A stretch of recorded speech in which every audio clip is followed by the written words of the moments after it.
Buenas tardes y bienvenidos al Brige en su sección Quinto Contacto. Hoy les ofrecemos la verdadera historia de la bruja de Blair. Disfrútenlo. En octubre de 1994, Heather Donahue, Joshua Leonard y Michael Williams, estudiantes de la Universidad de Montgomery, decidieron realizar un documental sobre Ellie Kedwards, la bruja de Blair. Los estudiantes, después de haber entrevistado a los habitantes de Burkittsville, se adentraron en el bosque con el objetivo de encontrar evidencia, pero nunca más se les volvió a ver. La policía de Maryland comenzó una exhaustiva búsqueda de los tres jóvenes y durante días un total de 100 hombres, varios perros y un par de helicópteros los buscaron por el bosque sin ningún resultado. Un año después, supuestamente durante una excursión, un estudiante encontró una mochila que contenía latas de película, 2 cámaras de video y el cuaderno de notas de Heather, mostrando los últimos momentos antes de que desaparecieran. En estas supuestas cintas se basaron para hacer la película El proyecto de la bruja de Blair, pero hasta ahora sigue estando en controversia si la historia fue real o no. La película dio a conocer la historia maléfica de esta bruja, pero la leyenda es un relato que no has escuchado todavía. En febrero de 1785, en el antiguo pueblo de Blair, en la actualidad Burkittsville, que se encontraba en el norte central de Maryland, a 2 horas de distancia de Washington, D.C., una anciana llamada Ellie Kedward engañó a varios niños de la ciudad para que fueran a su casa y les sacó sangre. Cuando los niños se lo contaron a sus padres y les enseñaron las heridas, los ciudadanos reaccionaron con una rapidez brutal. Después de acusarla de brujería, de acuerdo con las leyes locales, la expulsaron del pueblo. Kedward fue atada a una carretilla y en ella la llevaron al bosque, donde la abandonaron a su muerte en medio de un invierno especialmente duro. Dando por hecho que Ellie había muerto de frío, la gente de Blair volvió a una aparente calma, pero esta calma solo fue presagio de otras tempestades. En noviembre de 1786, la primera noche que nevó, la hija del magistrado de la ciudad desapareció misteriosamente. Una semana más tarde, el principal acusador de Kedward también desapareció. Para el final del invierno, casi la mitad de los niños de la ciudad habían desaparecido sin dejar rastro, incluyendo a todos los acusadores. Temiendo una maldición, los ciudadanos huyeron aterrorizados en cuanto mejoró el tiempo. Cronología de la leyenda. En febrero de 1785, en el pequeño pueblo de Blair, varios niños acusaron a Ellie Kedward de persuadirles para que fueran a su casa con el fin de sacarle sangre. Declarada culpable en un juicio por brujería y espiritismo, es desterrada del pueblo durante uno de los más crudos inviernos de la época. A causa del mal tiempo y de que ningún lugareño tuvo contacto con ella, es declarada oficialmente muerta. En noviembre de 1786, durante el invierno de este año, la mitad de los niños del pueblo, entre ellos los que delataron a Ellie, desaparecieron. Ninguno de ellos fue encontrado ni vivo ni muerto. Ante el miedo de la intervención de fuerzas maléficas y sobrenaturales y el temor de una maldición, los vecinos del lugar abandonaron Blair y juraron no volver a pronunciar más el nombre de Ellie Kedwards. En noviembre de 1809, se publica un libro titulado The Blair Witch Cult, el culto de la bruja de Blair. Este libro cuenta la historia de una aldea maldecida por una bruja. El pueblo es Blair y la bruja Ellie Kedwards. En el libro se da caza a la bruja y es quemada en la hoguera por sus crímenes. En enero de 1824 se funda Burkittsville, en el antiguo asentamiento de Blair. Ninguno de los fundadores conoce la historia original de Blair. En agosto de 1825, 11 vecinos de Burkittsville aseguran que del Tapi East, río que cruza la localidad, salía una mano de una mujer extremadamente pálida. Al ir a investigar, la mano desapareció y sin que nadie pudiera hacer nada, Eileen Trickle se sumergió en el río. Eileen tenía 10 años de edad cuando desapareció. El cuerpo de la niña nunca llegó a ser recuperado. Poco después de la desaparición, el arroyo se ve obstruido por una increíble cantidad de ramas grasientas que afectan a la potabilidad del agua, y se vuelve la causa más probable de la muerte de un lugareño.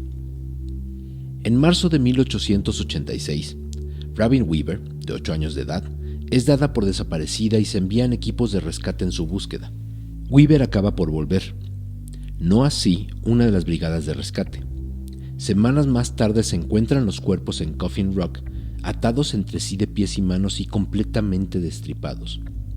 Rápidamente regresaron al pueblo por ayuda.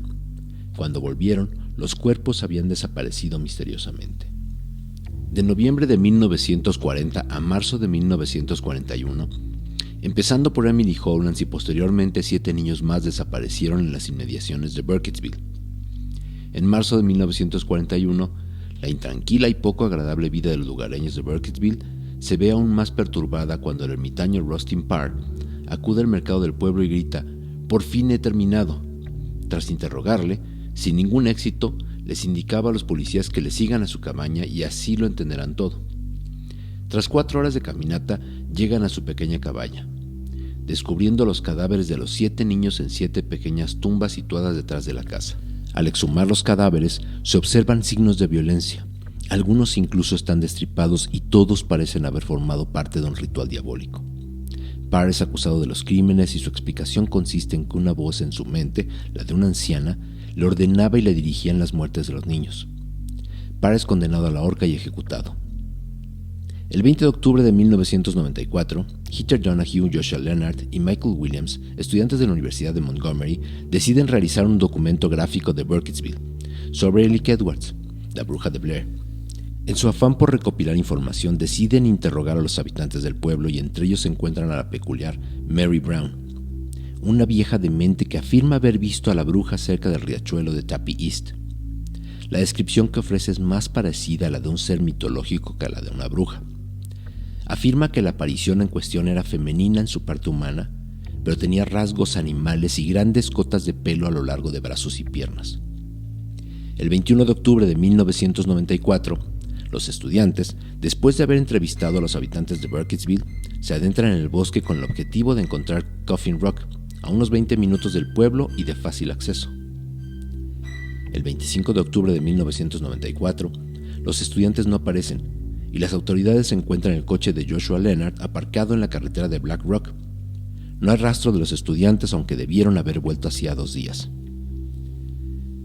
El 26 de octubre de 1994, los familiares de los estudiantes denuncian la desaparición de sus hijos y la policía de Maryland comienza la exhaustiva búsqueda de los jóvenes, ya que se teme por sus vidas y se han perdido en el bosque y no llevan suficientes provisiones. Esta tarea es realizada durante 3 días por un total de 100 hombres, varios perros y un par de helicópteros. Como último recurso se realiza un rastreo por satélite sin ningún tipo de éxito. No hay rastro de ellos. El 5 de noviembre de 1994 se da por terminada la búsqueda sin ningún resultado.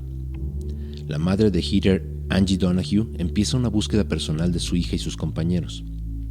El 19 de junio de 1995, por falta de pruebas, el caso se declara cerrado. Es archivado a esperas de que se declare la muerte oficial de los estudiantes. El 16 de octubre del 95, un estudiante de antropología en una excursión encuentra enterrado bajo una vieja cabaña una mochila que contiene latas de película, cintas DAT, videocassettes, una cámara de video Hi-8, el cuaderno de notas de Heather y una cámara CP16. Después de analizar las pruebas, el sheriff, Ron Cavens, confirma la autenticidad de las pruebas y la pertenencia de los estudiantes. El 15 de diciembre del 95, tras mucho papeleo y la oposición de las autoridades, se le permite a los padres de los desaparecidos examinar algunos de los fragmentos grabados en las cintas encontradas en la mochila. Tras la visualización, las cosas no quedan demasiado claras. Los padres exigen volver a verlas y la petición es denegada. Los padres de los estudiantes afirman que hay muchos aspectos insólitos y poco concluyentes en los fragmentos que han visto, pero nadie les ayuda. Para el 15 de enero de 1996, aunque se posean las filmaciones, las investigaciones no avanzan. Así que Angie Donahue decide contratar al detective privado Buck Buchanan para que le dé más información de la desaparición de su hija. El 16 de febrero de 1996 se hace público el segundo fragmento de la película. La razón para el retraso de la proyección de esta es consecuencia de la poca credibilidad que produce la cinta a la policía. Angie Donahue se indigna, ya que cree que las cintas han sido modificadas y pone en tela de juicio la profesionalidad del sheriff. Este restringe todo el acceso a las pruebas del caso. El 1 de marzo del 96, el sheriff declara que las pruebas son poco convincentes y vuelve a declarar el caso como cerrado y sin resolver. El 16 de octubre de 1997, al terminar la clasificación de todas las pruebas del caso, excepto las filmaciones de los últimos días, se entregan a los familiares de los desaparecidos. El 20 de mayo de 1997, el detective Buchanan entrega su informe final a la señora Donahue, en el cual plantea la posibilidad del asesinato por parte de un grupo satánico. El 16 de octubre del 97 se entrega a los familiares el resto de pruebas. Angie Donahue acude a Haxan Films para la reconstrucción de los hechos. Rustin Parr. Rustin Parr tenía 38 años en 1941. Él había vivido en el condado de Frederick, Maryland, toda su vida. No tuvo mayor educación. Ambos de sus padres estaban muertos antes de que Parr tuviera 10 años. Entonces, Rustin se mudó a vivir con sus tíos en Burkittsville. Su tío era carpintero y le enseñó todo lo que sabía. Le gustaba mucho vivir ahí. Los bosques que rodeaban el pueblo eran magníficos para alejarse de todo. Le gustaba mucho estar solo. No fue sorpresa para nadie cuando Rustin decidió hacer una casa en el bosque a 4 horas a pie del pueblo. Tenía 22 o 23 años cuando empezó la casa y le tomó casi 5 años terminarla. Era una hermosa casa de 3 pisos junto al arroyo. Rustin siguió trabajando en la tienda de su tío por un par de años más, pero poco a poco dejó de ir al pueblo más y más. Su tía murió y su tío se mudó a Baltimore. Ya no había mayor razón para ir al pueblo. Vivió en esa casa desde entonces. Tenía una vida pacífica, fumando su pipa y tomando largas caminatas por el bosque. Rustin era feliz. Él adoraba la naturaleza y a todos los animales que le rodeaban.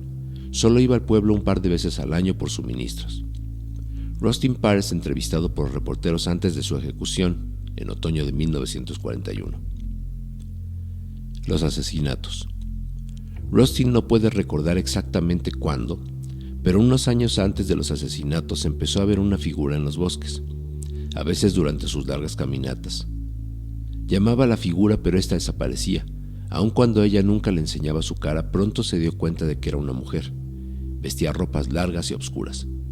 Rustin nunca sintió miedo cuando veía a la figura, solo se preguntaba quién era. Cada vez que la perseguía, desaparecía. Ese invierno, Rustin empezó a escuchar voces en su cabeza. Al principio era en la noche y él pensaba que eran sueños, pero después empezó a escuchar la voz durante sus horas de trabajo y fue entonces que se asustó. La voz era de una anciana y decía todo tipo de cosas, a veces en lenguajes extraños. A veces repetía una palabra una y otra vez. Rustin nunca volvió a ver a la mujer en el bosque, pero su voz vivió en su cabeza por algún tiempo. Después de casi un año de escuchar a la voz, Rustin había perdido casi toda la razón. La voz empezó a ordenarle que hiciera cosas y él no podía negarse. Al principio eran cosas sencillas como dormir en el sótano por una semana. Entonces, en noviembre de 1940, la voz le ordenó que fuera a Burkittsville y raptara a los primeros 2 niños que viera. Por alguna razón, no se pudo negar a esta orden. De hecho, no quería resistirse. Seguía las órdenes de la voz completamente, aun cuando le ordenaba raptar y matar a más niños de Burkittsville. Rustin asesinó a 7 niños, solo uno sobrevivió, Kyle Brody.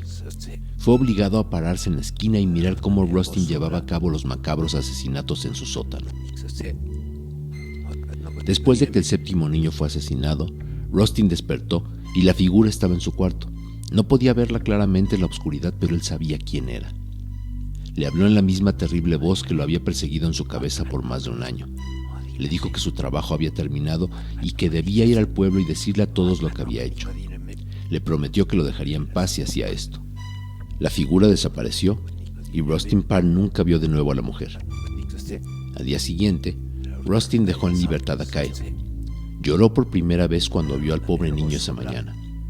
Rustin caminó despacio al pueblo. Entró al supermercado y empezó a decir: he terminado por fin. La policía lo siguió a su casa y encontraron a Kyle parado en la entrada. No podía hablar y estaba aterrorizado. Después encontraron los cuerpos de los 7 niños desaparecidos en 7 tumbas en el sótano de la casa. Rustin fue arrestado y ejecutado por las muertes. La voz dejó de escucharse en la mente de Rustin. No sabía quién era la figura, pero sabía que era un fantasma de algún tipo. Él estaba seguro que esta mujer no estaba viva. Estaba realmente arrepentido por lo que hizo, pero al mismo tiempo estaba feliz de no tener a la voz en su cabeza. Kyle Brody jamás se recuperó de esos 2 meses en la casa de Parr. Vivió en manicomios y hospitales psiquiátricos hasta su muerte en 1971. Estuvo presente el día que Parr fue sentenciado a muerte y lloró. Rustin Parr murió en el otoño de 1941. Fue ejecutado en la horca. El reportaje del caso de Rustin Parr se publicó en la edición del 22 de noviembre de 1941 en el Washington Press. Brody, el único niño raptado por Rustin Parr que sobrevivió, algunos años después de la masacre se volvió loco. Cuando Kyle se hace mayor, se convirtió en un criminal, lo que le llevó al Instituto Estatal de Maryland para el Criminal Insano, en Baltimore. En un documental filmado en 1969, Esmalte Blanco, vemos el centro psiquiátrico donde estaba Kyle. En un extracto del documental vemos que canta la canción Never Dada, la frase que Rustin Parr gritó en su celda la noche antes de su ahorcamiento. ¿Ficción o realidad? Ustedes deciden. Yo soy Eric Suárez y esto es Alebrije. No olviden seguirnos en redes sociales, suscribirse al canal, dar pulgares arriba, compartir y activar la campana de notificaciones para nuevos contenidos. Hasta la próxima.